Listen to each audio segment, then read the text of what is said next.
Bow wow wow wow. Can you hear me howl?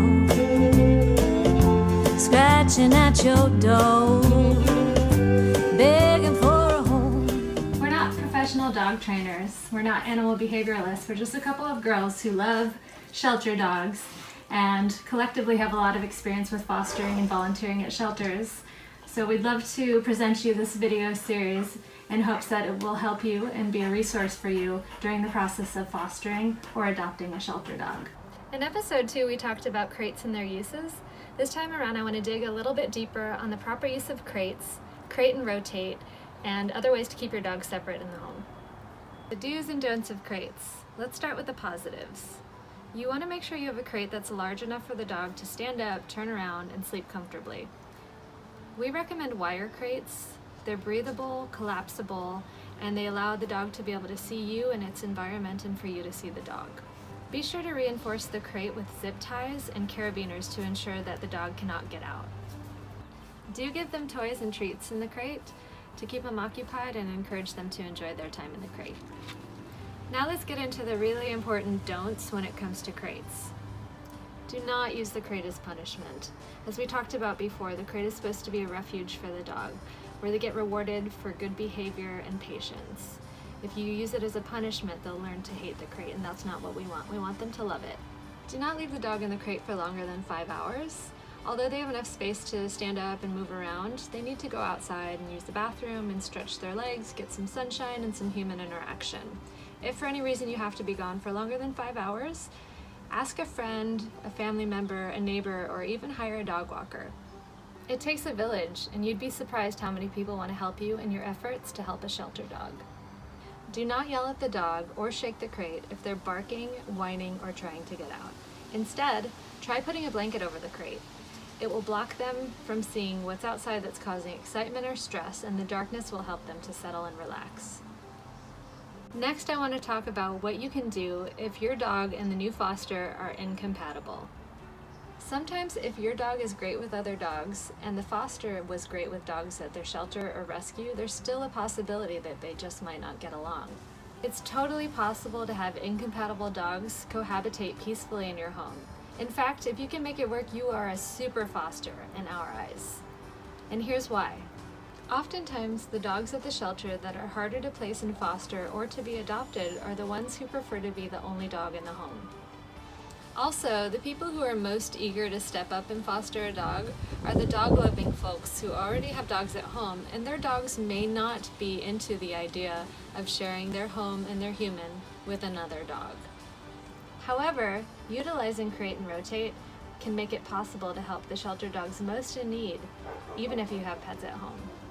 Before we explain crate and rotate, I wanted to mention some other reasons that dogs may need to be kept separate while in your home. An example is a fearful foster dog. Other dogs may stress them out, and separating them temporarily can give them the space that they need to relax and feel safe.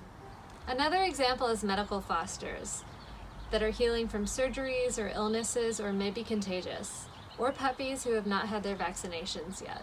If the reason you needed to separate the dogs is resolved, be sure to follow the protocol for slow introductions as discussed in episode 2. Let's talk about crate and rotate. What is it? The tall skinny of it is periodically crating one dog while the other one has free roam of the house.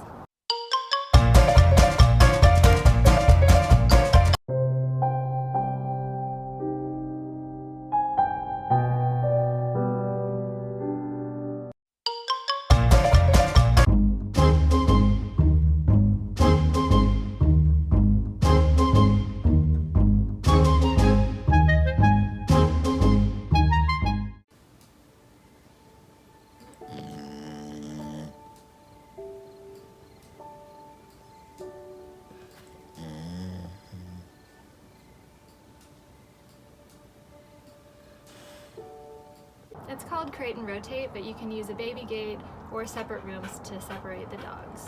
If the dogs are on either side of the baby gate and they're reacting to each other, it's a good idea to separate them so that they can't see each other because you don't want them fighting at the gate. If you're worried about the crated dog being bored or lonely while the other one has free roam of the house, you can give them treats, toys, stuffed Kongs, flavored ice cubes, whatever will keep them occupied.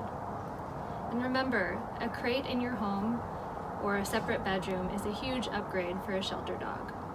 It's important that if you commit to crate and rotate, that everyone in your household, that means family members and roommates, are on board with the protocol. And lastly, if you are considering fostering and you want to try crate and rotate, work with the shelter or the rescue that's helping you and make sure that you follow their protocols and guidelines for crate and rotate. Thank you for watching another episode of Gimme Shelter Dogs. Stay healthy, stay safe, and keep fostering.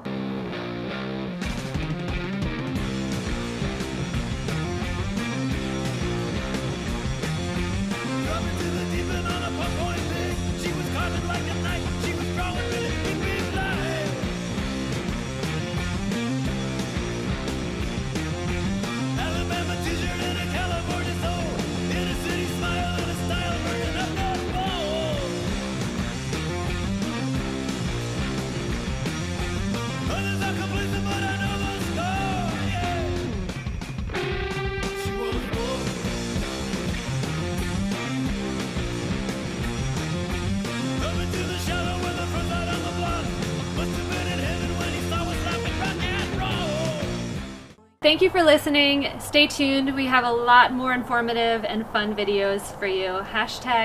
#FosterInPlace.